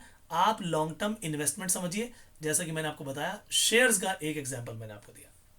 तो इनमें कौन कौन से एग्जांपल आएंगे जी? प्रॉपर्टी, प्लांट एंड इक्विपमेंट, ये land and building, furniture, fixtures and fittings, plant and machinery, और कंप्यूटर, कंप्यूटर का सॉफ्टवेयर। अब आप कहोगे हैं सर ये क्या, ये भी कंप्यूटर सॉफ्टवेयर भी हमारा कोई एसेट है? यस, एसेट ही तो था, इसी ने तो आपको कमाई करवा के दी थी, इसी पर तो आपका कॉपीराइट था। तो न सिर्फ कंप्यूटर जो कि दिख रहा है, उसके अंदर की जो आत्मा है, वो सॉफ्टवेयर दिखाई नहीं दे रहा कि क्या चल रहा है। आपको लग रहा है कंप्यूटर पे हम काम कर रहे हैं, लेकिन कंप्यूटर के अंदर एक सॉफ्टवेयर है जो उसे चला रहा है। तो दोनों ही एसेट है। फिर क्या आ गया जी? मोटर व्हीकल आ गया, ट्रेड मार्क्स आ गए, कॉपीराइट्स एंड पेटेंट राइट्स आ गए, लोन्स एडवांस्ड आ गया, नॉन करंट इन्वेस्टमेंट आ गई। ये नॉन करंट इन्वेस्टमेंट क्या है? वो लॉन्ग टर्म इन्वेस्टमेंट और नॉन करंट इन्वेस्टमेंट एक ही बात है। ठीक है ना? तो ये सारे हमारे एसेट के एग्जाम्पल हैं, इनके बारे में और भी चर्चा होगी। अभी बस एक एक चीज को सुनिए ध्यान से और समझिए कि एसेट्स को हमने कैसे डिवाइड किया। यानी पहला काम हमारा यहां पर कंप्लीट हो गया दोस्तों, जब हमने कहा क्या, जब हमने ये शब्द कहे कि एसेट्स का जो हमने डिवीजन करना शुरू किया, उसमें सबसे पहला नाम आया current assets and non current assets का। अच्छा, अब जो दूसरा नाम आने वाला है वो सुनिए क्या है जी। दूसरा नाम है tangible and intangible assets. Asset तो वही है, एसेट वही है, एसेट में कोई चेंज नहीं है। जितने एसेट मैंने आपको पहले लिखवा दिए उतने ही हैं, उनमें चेंजेस की बात नहीं कर रहा मैं। लेकिन ये टेंजिबल एसेट्स भी हो सकते हैं और इनटेंजिबल भी। तो बताओ इस बात को कि भाई इनटेंजिबल एसेट क्या चीज है जी? इनटेंजिबल जो नहीं दिखता और टेंजिबल जो दिखाई देता है। टेंजिबल जो जिसे देख सके, छू सके, वो सब टेंजिबल है। बताइए जरा मुझे, क्या इस बिल्डिंग को छू सकते हो, मतलब कोई भी बिल्डिंग होगी उसको छू सकते हो कि नहीं? बिल्कुल छू सकते हैं जी, देख सकते हैं, छू सकते हैं। ये एक टेंजिबल एसेट है। लेकिन क्या कॉपीराइट को छू सकते हो? कॉपीराइट के पेपर को तो छू सकते हो, लेकिन कॉपीराइट, पेटेंट, गुडविल, यानी good reputation in the business, क्या उसे छू सकते हो? नो, वो इनटेंजिबल है। तो टेंजिबल एसेट्स और इनटेंजिबल एसेट्स में अब हम इन सारे एसेट्स को डिवाइड करेंगे। एसेट के एग्जांपल में पहले दे चुका हूं, उन्हीं में से हमने कुछ को करंट बोल दिया, कुछ को नॉन करंट बोल दिया। वो एक नजरिया था उन एसेट्स को देखने का। अब उसी टोटल एसेट को हम और कैसे कैटेगराइज बना कर सकते हैं? हम उन्हें टेंजिबल और इनटेंजिबल एसेट्स की कैटेगरी में डिवाइड कर सकते हैं। अच्छा, थोड़ी देर पहले आपने देखा था कि हमने पेटेंट, कॉपीराइट, ट्रेडमार्क के साथ साथ प्रॉपर्टी, प्लांट एंड इक्विपमेंट भी लिखा हुआ था, फर्नीचर भी लिखा हुआ था। अरे उस टाइम तो दोनों थे, वो दोनों ही नॉन करंट थे भाई, वो दोनों ही नॉन करंट थे।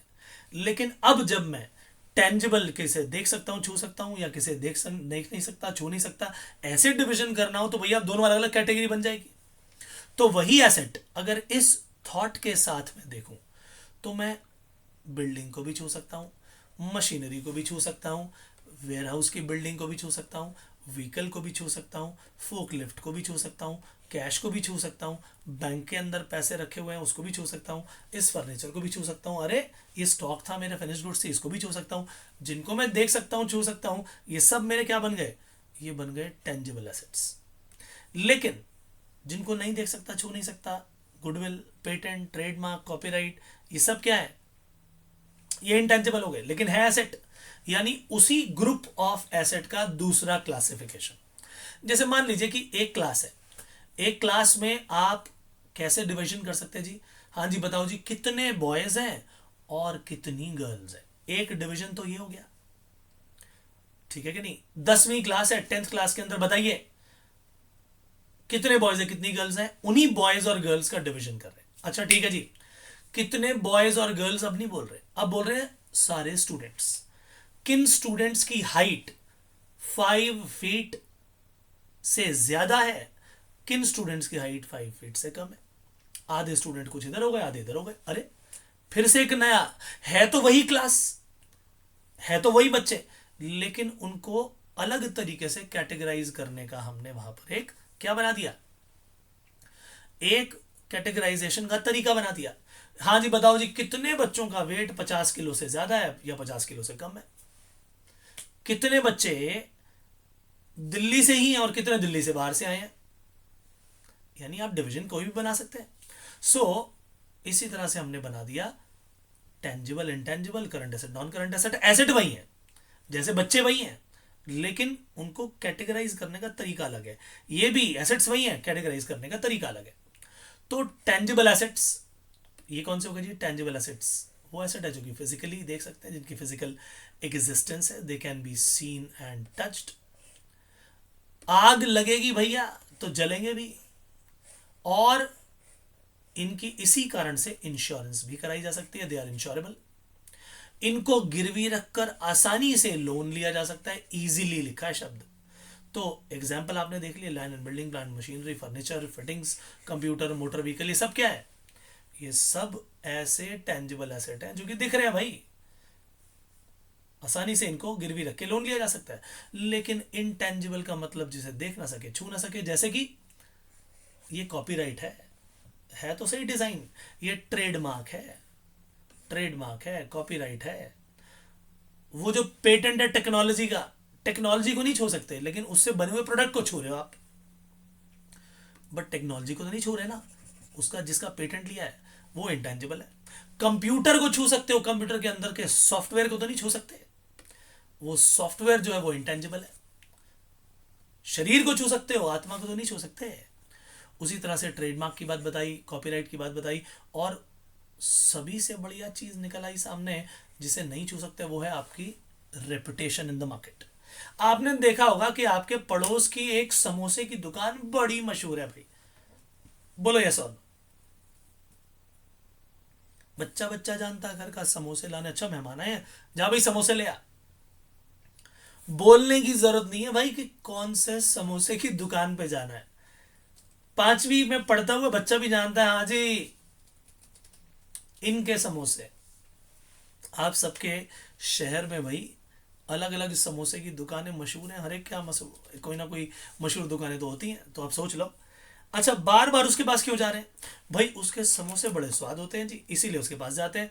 यानी कोई चीज़ आपको अच्छी लगती है तो कस्टमर बार बार जाता है, और बार बार जाने से उसकी गुडविल बन जाती है, गुड रेपुटेशन बन जाती है, दिखाई नहीं दे रही, लेकिन वही रेपुटेशन, वही good name in the market उसको ज्यादा पैसा कमाने में मदद करता है।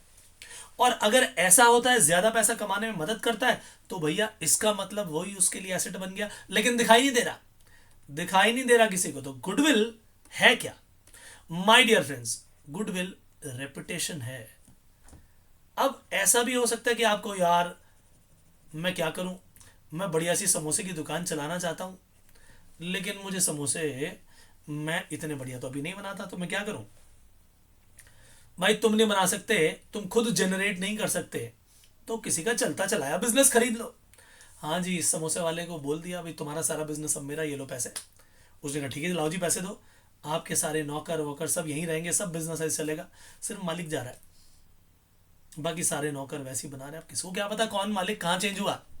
मालिक ने पैसे लिए अपना बिजनेस लेके, बिजनेस के पैसे लेके चलता बना, मालिक बदल गया, कारीगर वही है, वही बना रहे हैं समोसे, उसी नाम से बिक रहा है, नाम भी खरीद लिया। समझे मेरी बात क्या नहीं? तो वो, आपने जब गुडविल के लिए पैसा दिया, उसका बिजनेस का, उसकी जो वैल्यू थी 10 लाख थी, आपने से 12 लाख दे के रवाना कर दिया, और 2 लाख रुपए जो एक्स्ट्रा दिए वो उसकी गुडविल के लिए दिए, उसके नाम के लिए दिए, तो इसे कहते हैं परचेज गुडविल। लेकिन उस व्यक्ति समोसे वाले ने वो जो गुडविल जनरेट की थी, वो थी सेल्फ जनरेटेड गुडविल। अच्छी गुड्स एंड सर्विसेज देकर, अच्छी क्वालिटी देकर मार्केट में उसने अपना नाम बनाया था। ध्यान रखिए, इस तरह की गुडविल को हम कभी भी बिजनेस में रिकॉर्ड नहीं करते, लेकिन जैसे ही उसके बिजनेस को, समोसे वाले व्यक्ति के बिजनेस को खरीद लिया गया, उसके गुड नेम के, उसके रेपुटेशन के पैसे दे दिए गए, तो वो गुडविल हमने खरीद ली। अब ये परचेज गुडविल हो गई, दिस इज ऑलवेज रिकॉर्डेड। तो दो चीजें हैं, समोसे वाले ने अपनी गुडविल बनाई, वो दिखाई नहीं दे रही थी, लेकिन उसके नाम से, उसकी दुकान के नाम से लोग बहुत जाते थे। उसे कहो भाई क्या तुम अपनी गुडविल को रिकॉर्ड करोगे? नो, वो गुडविल को रिकॉर्ड नहीं करेगा, दैट इज नॉट अलाउड। लेकिन अगर आपने उसका बिजनेस खरीद लिया, आपने तो उसके बदले में पैसे दे दिए, उसकी रिकॉर्डिंग जरूर होगी। आई समझ में बात? उसकी रिकॉर्डिंग जरूर होगी। So it is always recorded. क्या ये बात क्लियर हो गई सभी को?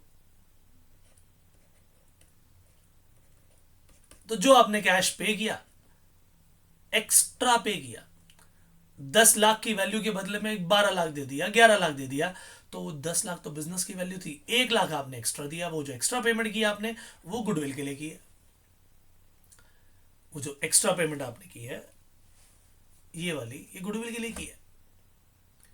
तो जब आपने पेमेंट कर दी, इसलिए आपकी बुक्स में इसे रिकॉर्ड करना पड़ेगा। सो इनटेंजिबल एसेट्स मेरे दोस्तों क्या हो गए, आगे आने वाले टाइम में इनको और डिटेल में पढ़ेंगे, गुडविल के बड़े बड़े चैप्टर आएंगे भाई, टेंशन ना लो। छोटी छोटी चीज़ों को पहले हमें समझना पड़ेगा, क्योंकि इनसे जुड़ के ही हमारा एक बड़ा सवाल बनेगा। इसीलिए एक एक चीज़ बिल्कुल स्क्रैच से बता रहा हूँ। आपका बैकग्राउंड चाहे कोई भी हो, जिंदगी में पहले आपने अकाउंट्स पढ़ी या नहीं पढ़ी, डजेंट मैटर, एक एक चीज़ बिल्कुल स्क्रैच से बताई जा रही है, इसे समझिए। आने वाले समय में यही क्लासेस आपको अच्छी तरह से अकाउंटिंग को सीखने में मदद करेंगी। So my dear friends, intangible assets are those assets which do not have any physical existence. Goodwill की कोई फिजिकल एग्जिस्टेंस नहीं थी, ट्रेडमार्क की कोई फिजिकल एग्जिस्टेंस नहीं। आप ये नहीं बोलोगे जी देखो जी देखो ट्रेडमार्क का पेपर है, नो, वो पेपर में लिखा हुआ है भाई, आपका राइट है, लेकिन trademark as it is, trademark को थोड़ी छू सकते हो। उसकी फोटो बना दो जी, ट्रेडमार्क है जी हमारा, ये तो डिजाइन हमारा, डिजाइन को छू रहे हो भाई, ट्रेडमार्क को नहीं, वो तो आपकी इंटेलेक्चुअल प्रॉपर्टी है। they cannot be seen or touched, very very very important part। Non physical है, फिजिकल नहीं है, लेकिन फिर भी ज्यादा रेवेन्यू अर्न करने में मदद करती है, ठीक है कि नहीं? गुडविल ज्यादा पैसा अर्न करने में मदद करती है, सीधी सीधी बात है। अच्छा, अब आती है बात अगली कहानी की। जैसे कि मैं आपको पहले ही बता रहा हूं कि क्लास वही है, बच्चे वही है, हम उनको अलग तरीके से कैटेगराइज कर रहे हैं, बस कहानी यहां पर इतनी है। तो हमने पहला जो कैटेगराइजेशन किया, वो कैटेगराइजेशन क्या था जी, आइए देख लेते हैं। हमने कैटेगराइजेशन किया था करंट एसेट, कि जी ये तो करंट एसेट है या ये नॉन करंट एसेट है। यही वर्ड्स बोले थे हमने, करंट एसेट है या नॉन करंट एसेट है। तो ये पहला हमारा डिवीजन था। फिर हमने जो दूसरा डिवीजन किया वो टेंजिबल और इनटेंजिबल एसेट्स का किया। अब मैं तीसरे तरीके से डिवीजन करने वाला हूं। माय डियर फ्रेंड्स, जैसे जैसे हम एसेट्स को यूज करते हैं, क्या उसकी वैल्यू उतनी ही रहती है या यूज करने के कारण उसकी वैल्यू में रिडक्शन होता है? ये सोचिए, कोई भी एसेट हो, तो जिन एसेट्स के अंदर यूज करने के बाद उनकी वैल्यू घट जाए, उन्हें कहा जाता है डेप्रीशिएबल एसेट्स। यानी जिनकी मार्केट वैल्यू घटेगी भाई, यूज करने के साथ साथ उसकी वैल्यू घटेगी। लेकिन कुछ ऐसे भी एसेट है जिनकी वैल्यू नहीं घटती, माय डियर फ्रेंड्स, उसे कहते हैं नॉन डेप्रीशिएबल एसेट्स। यस, उनके बारे में अब चर्चा होगी। अब उनके बारे में चर्चा होगी जिनकी वैल्यू रिड्यूस नहीं होती भाई, इनकी वैल्यू रिड्यूस नहीं होती, यानी यूज करेंगे, बिल्कुल करेंगे, मगर वैल्यू रिड्यूस नहीं होगी, तो वो नॉन डेप्रिशिएबल एसेट हो जाएंगे। यानी फिर वही कहानी, वही है, सोच नहीं है, बच्चे वही हैं। अब उसको एक अलग तरीके से कैटेगराइज कर रहे हैं। बताओ जी बताओ, कितने बच्चे अब 10th के बाद साइंस और कितने कॉमर्स और कितने आर्ट्स में जाना चाहते हैं? कैटेगराइजेशन हो गया। बच्चे तो वही हैं, यहां पर भी एसेट वही है, लेकिन कैटेगराइजेशन का तरीका बदला है। अब हम उन एसेट्स की बात करेंगे, एसेट की लिस्ट वही है। उन्हीं एसेट में से ऐसे कौन से हैं जो कि डेप्रिशिएबल है। यानी क्या कोई एसेट एक फिक्स्ड एसेट भी हो सकता है, मतलब नॉन करंट हो सकता है? यस। क्या वही एसेट टेंजिबल भी हो सकता है? यस। क्या वही डेप्रिशिएबल भी हो सकता है? यस। यस। कैसे? आइए देखें। मैंने कहा एक नॉन करंट एसेट, मशीन एक नॉन करंट एसेट भी है, करंट एसेट नहीं है। पहला कैटेगराइजेशन, मशीन दिख सकती है, छू सकते हैं हम उसे, ये एक टेंजिबल एसेट भी है। और जब मशीन को यूज करते हैं तो उसकी वैल्यू भी रिड्यूस होती है, यानी ये एक डेप्रिशिएबल एसेट भी है। यानी एक ही एसेट को अलग अलग कैटेगरी में बनाया जा सकता है। तो एक एसेट नॉन करंट भी है, वही टेंजिबल भी है, वही डेप्रिशिएबल भी है। तो इसी तरीके से उस एसेट को अलग अलग क्लासेस में हमने बांट के यहां पर सीखना है। तो माय डियर फ्रेंड्स, एक बात बताइए, कार खरीद के लाए, बेंटले खरीद ली आपने, जैसे ही खरीद के लाओगे ना, शोरूम से बाहर निकलते ही वैल्यू घट जाती है, शोरूम से निकलते ही वैल्यू टूट जाती है। यूज की तो बात ही अलग है। हालांकि किसी भी मशीन को जब आप यूज करते हैं, आपने मान लो इस मशीन को, मशीन ही तो है ये भी एक तरह से, आपने कहा चल भाई चलो जरा बेंटले को लगा दो काम पे, इसको कैब बना दो एक लग्जूरियस, लग्जरी देना चाह रहे हैं हम, लग्जूरियस कैब है ये। तो अब जो है इसकी सर्विसेज दी जाएंगी, आपने इसे 2-3 साल यूज कर लिया, क्या वैल्यू घटेगी नहीं? क्या इसके एसेट्स, इस एसेट की वैल्यू में रिडक्शन होगा कि नहीं होगा? क्या यूज के कारण इसकी मशीनरी घिसेगी कि नहीं घिसेगी? यस। इसमें भी रिपेयर की जरूरत पड़ेगी कि नहीं पड़ेगी? पड़ेगी भाई। ऐसी थोड़ी है कि अगर महंगी गाड़ी ले ली तो उसकी वैल्यू रिड्यूस नहीं होगी, होगी। किसी भी मशीन को लो, उनकी यूज करने के कारण वो जो वैल्यू में कमी आती है, दैट इज कॉल्ड डेप्रिसिएशन। तो वियर एंड टीयर, अब एक एक करके ध्यान से सुनना। A depreciable asset is a property that provides an economic benefit for more than 1 year. 1 साल से ज्यादा जो भी एसेट्स है ना, उन्हीं पर डिप्रिसिएशन होगा। यानी अब आप कहोगे जी मैंने एक चीज खरीदी, तो आप सोचोगे अच्छा ये कार खरीदी है, ये कितने साल चलेगी जी? कितने खरीदी जी? बस 1 करोड़ की खरीदी। अच्छा, कितने साल चलेगी? ये कोई 10 साल चलेगी। अच्छा, 1 करोड़ 10 साल चलेगा, तो क्या करें, 10 साल में डिवाइड कर दो। अब ऐसा तो है नहीं कि आप इसको एसेट को ले लोगे तो इसको वैल्यू घटेगी नहीं। जितनी वैल्यू आपको हर साल लग रहा है घट रही है, उतनी वैल्यू को लॉस दिखा देते हैं, डेप्रिसिएशन दिखा देते हैं, भैया लॉस हो गया। उस चीज की वियर एंड टीयर के कारण, टूट फूट के कारण वैल्यू घट गई। So the value of which decreases due to what, due to wear and tear, use करने के कारण टूट फूट हो रही है। कब? When we use. और due to efflux of time, यानी समय बीत जाने पर जिसकी वैल्यू घट जाए। भाई आपने अगर कोई मशीन खरीदी और ऐसे की ऐसे रख दी ना, और 3 साल बाद आप बिल्कुल चमका रहे हो, उसे यूज नहीं किया आज तक, और फिर 3 साल बाद बेचोगे ना, तो भी उसकी वैल्यू कम मिलेगी। क्यों कम मिलेगी भाई? Due to flux of time भी ऐसा होता है, समय बीत जाने से ही वैल्यू घट जाती है। ऐसे में आपको मैं एक लीज होल्ड प्रॉपर्टी का एग्जांपल दूंगा आने वाले समय में, जिसमें आपको due to efflux of time की बात बताई जाएगी। आने वाले समय में इस डेप्रिसिएशन का एक चैप्टर होगा पूरा, वहां पर डिटेल में आपको समझाऊंगा, ठीक है कि नहीं। और एक और डेप्रिसिएशन किस कारण से होता है जी? डेप्रिसिएशन होता है किसी भी चीज के ऑब्सोलीट हो जाने के कारण, यानी वो टेक्नोलॉजी पुरानी हो गई। जैसे कि आपने एक चीज खरीदी, मशीन अभी खरीद के लाए थे, अब उससे कम अमाउंट में उससे ज्यादा बढ़िया मशीन मिल रही है उसी कंपनी की, उसने अपग्रेड कर दिया। अब आपकी जो मशीन थी, आपने जो खरीदी थी अभी 2 महीने पहले, उसकी वैल्यू एकदम गिर गई। क्यों? क्यों भाई? उससे एडवांस चीज कम पैसे में मिल रही है, तो इसकी वैल्यू कैसे ज्यादा रह सकती है? अचानक से उसका जो वैल्यू में रिडक्शन आया, that is due to obsolescence, यानी टेक्नोलॉजी का पुराना हो जाना। ये भी डेप्रिसिएशन है। तो जिस भी कारण से उसकी वैल्यू घटे, वो डेप्रिसिएशन है।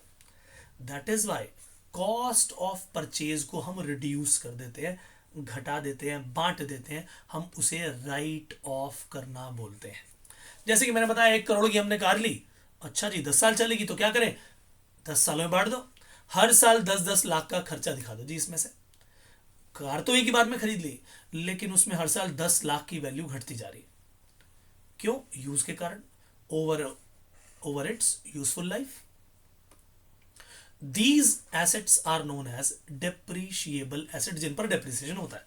लेकिन माय डियर फ्रेंड्स, लैंड की वैल्यू कभी नहीं घटती। अगर वही land, my dear friends, agricultural का है, उसकी वैल्यू भी बढ़ रही है। एग्रीकल्चर के लिए अब काम का नहीं रहा, अब उसको इंडस्ट्री के लिए यूज कर लेंगे। तो my dear friends, keep it in mind कि लैंड क्योंकि सीमित है, लैंड को बढ़ाया नहीं जा सकता। अब ये मत कहना जी जापानीज ने तो टेक्नोलॉजी सर यूज कर ली है, उन्होंने बहुत सारे सीमेंट, बहुत सारे पत्थर, बहुत सारा लोहा अपने समंदर के पास लगा के उन्होंने अपना लैंड भी बढ़ा लिया है।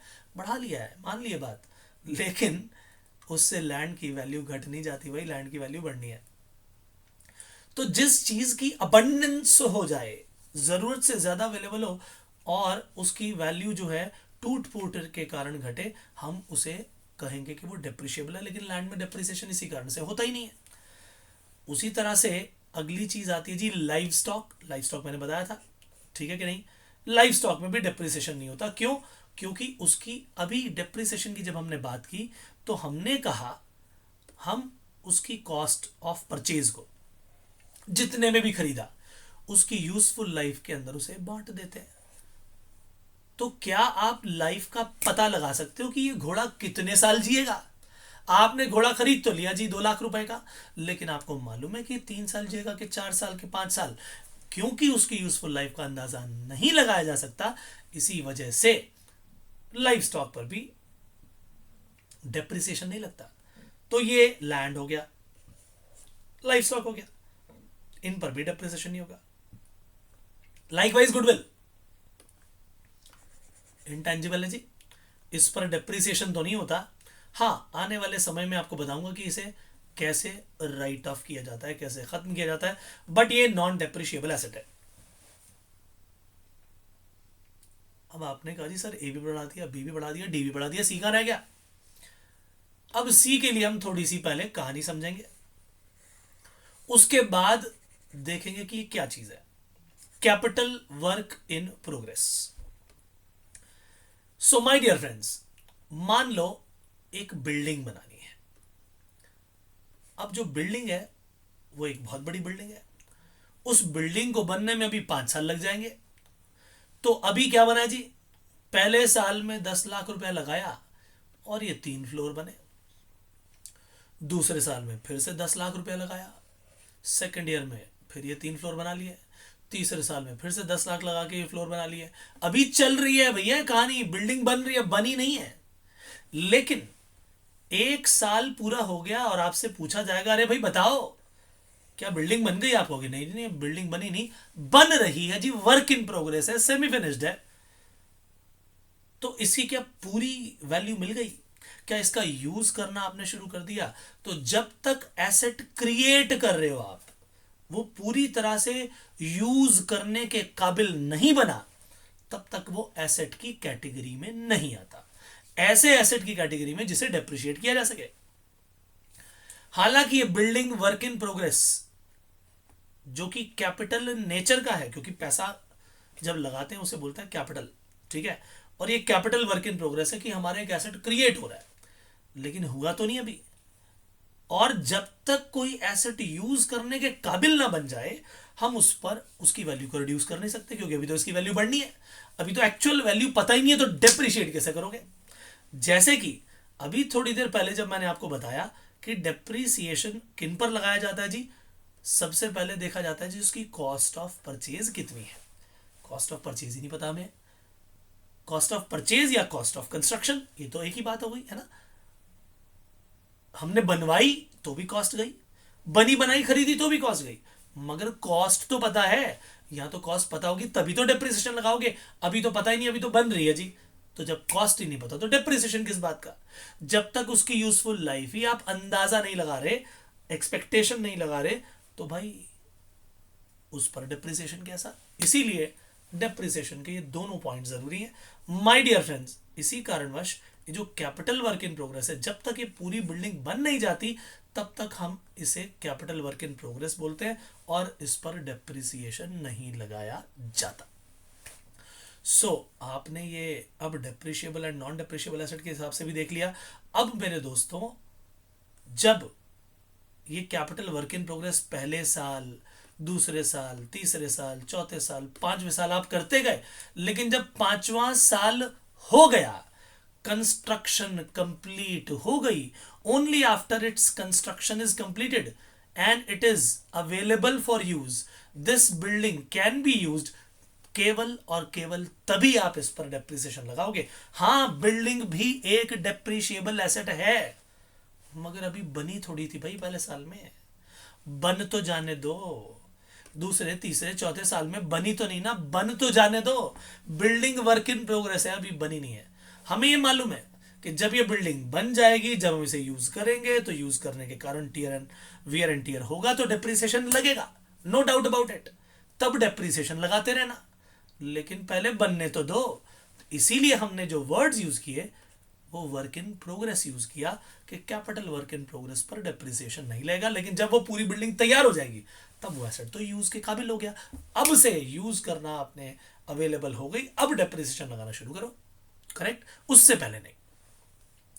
सो माय डियर फ्रेंड्स, हमने यहां पर 3 तरह की कैटेगराइजेशन कर लिया है। अब एक बड़ी गजब की चीज आने वाली है आपके सामने। क्या ये माइन नजर आ रही है? अगला काम शुरू हो गया हमारा। ये कोल माइन नजर आ रही है जी, कोयला निकाला जा रहा है यहां से, इंजीनियर्स को बुलाया जाएगा, बताओ जी कितने टन कोयला है इस जमीन के अंदर, और वो कंपनी जो कोल एक्सट्रैक्टिंग कंपनी है इसमें से कोयला निकालेगी। अगली कहानी शुरू हो गई है, पिछले वाली कहानी खत्म हो गई। तीन तीन हमारे लेवल समाप्त हो गए, 3 कैटेगराइजेशन। पहला करंट नॉन करंट, दूसरा टेंजिबल इनटेंजिबल, तीसरा डेप्रिशिएबल नॉन डेप्रिशिएबल, ठीक है। इन टोटल 6 पॉइंट्स हो गए। अब ये देखो जी, ये कैसे एसेट है? ये बताइए, जब कोयला सारा निकाल लिया जाएगा, ये एसेट किसी काम का बचेगा? वो भूमि किसी काम की नहीं बचती। इसे बोलते हैं वेस्टिंग एसेट। क्या होते हैं? Wasting asset. यानी जब आपने इस पूरे के पूरे लैंड में से, आपने इस पूरे के पूरे लैंड में से जो इस ओनर से लिया, उससे लीज पर लिया कि भाई 1 करोड़ रुपए हम आपको देंगे और कोल एक्सट्रैक्टिंग कंपनी इस पूरी माइन में से कोयला निकालेगी जी। तो एक्सट्रैक्ट करेगी सारे डिपॉजिट्स को, जो है कोल के डिपॉजिट्स को, सारा कोयला निकाल लिया जाएगा। मान लो 1 लाख टन कोयला निकल सकता है, ये हमारा इंजीनियर बोलता है। तो इस माइन में से जब वो निकल जाएगा, इसकी कीमत क्या बचेगी? इसकी कीमत बचेगी नहीं। इसकी कीमत कहाँ बचेगी फिर? कोयला तो निकल गया, कोयले के अलावा उसमें कुछ था नहीं जी। तो आप कहोगे जी कोयले के हिसाब से हमने आपको पेमेंट कर दी। अब इस एसेट को क्या बोलोगे जी? हमारे लिए क्या था? Wasting asset. क्योंकि कोयला निकाल लेने के बाद हमें इसे छोड़ना पड़ेगा। हमने कोयले के डिपॉजिट्स के लिए पैसा दिया है, कोल एक्सट्रैक्टिंग कंपनी ने, उस जमीन के लिए पैसा नहीं दिया। तो एसेट तो हमने खरीदा, लीज पर लिया और उसके अंदर से निकाला भी, एक्सट्रैक्ट भी किया कोयला, लेकिन अब वो हमारे लिए वेस्ट लैंड हो गया, वेस्टिंग एसेट हो गया।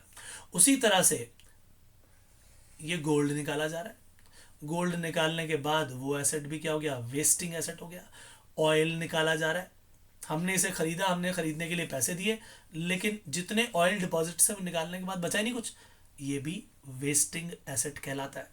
ये टिम्बर, मान लो एक बहुत बड़ा जंगल का पार्ट है जहां पर ऐसे हमने पेड़ उगा दिए, जिसे जलाने के लिए ही, लकड़ी को जलाने के लिए ही हमने उन पेड़ों को उगाया। ऐसे बहुत सारे पेड़ हैं जो एक साल में बहुत बड़े बड़े हो जाते हैं और जलाने के लिए उसे उगाते हैं, हर साल उगाते हैं। तो वो टिम्बर है। जब वो टिम्बर काट लिया जाएगा उस एसेट को, हमारे लिए कोई कीमत नहीं। अब लैंड की कीमत अलग है, हमने तो टिम्बर की वैल्यू दी थी, हमारे लिए वो वेस्टिंग एसेट हो गया। अब तो जब नेचुरल रिसोर्सेज की बात आएगी जिसे हम बिजनेस में यूज कर रहे हैं, जैसे कि ऑयल वेल्स हो गए, कोल माइंस हो गई, गोल्ड माइन हो गई, टिम्बर हो गया, माय डियर फ्रेंड्स, ये सब वेस्टिंग एसेट है, क्योंकि उसके अंदर से वो कंटेंट निकाल लेने के बाद हमारे लिए इसकी कोई वैल्यू नहीं है। ये एक नई कैटेगरी आपने सीख ली, इसे कहा जाता है वेस्टिंग एसेट। यानी देखा जाए तो हमने उसी में से वेस्टिंग एसेट की कैटेगरी निकाल ली, एक नई कैटेगरी। करेक्ट और नॉट? तो कहाँ चला गया, कुछ ज़्यादा ही ऊपर चले गए हम। ये रहा जी, ये रहा वो पेज। तो एक और कैटेगरी हमने यहां से निकाली, हमने इसका नाम रख दिया जी वेस्टिंग एसेट्स।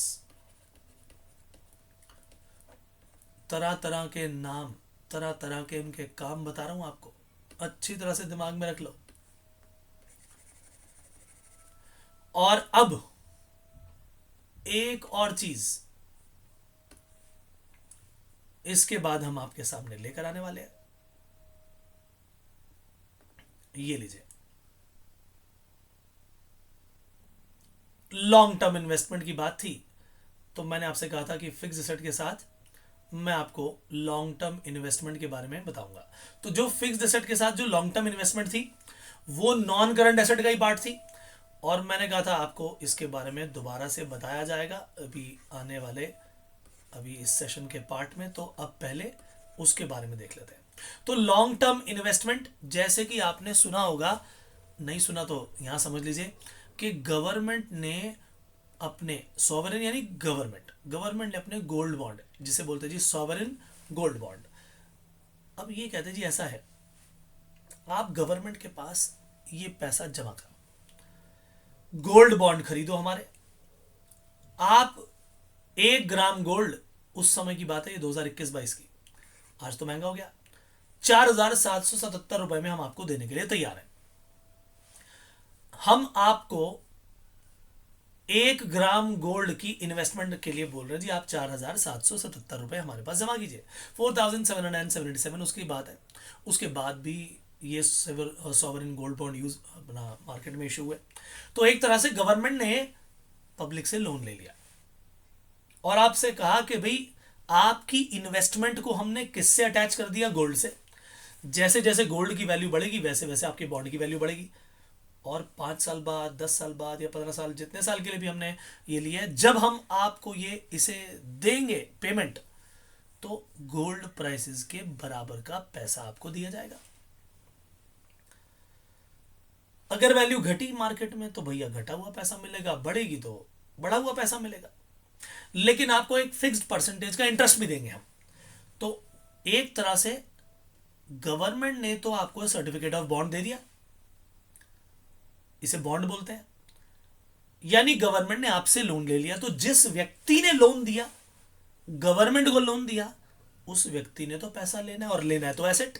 तो मान लो यही काम किसी बिजनेस ने कर दिया और उसने गवर्नमेंट के पास सॉवरेन गोल्ड बॉन्ड खरीद लिए, तो उसके लिए तो यही क्या हो गए, गवर्नमेंट के बॉन्ड्स उसके लिए लॉन्ग टर्म इन्वेस्टमेंट हो गई।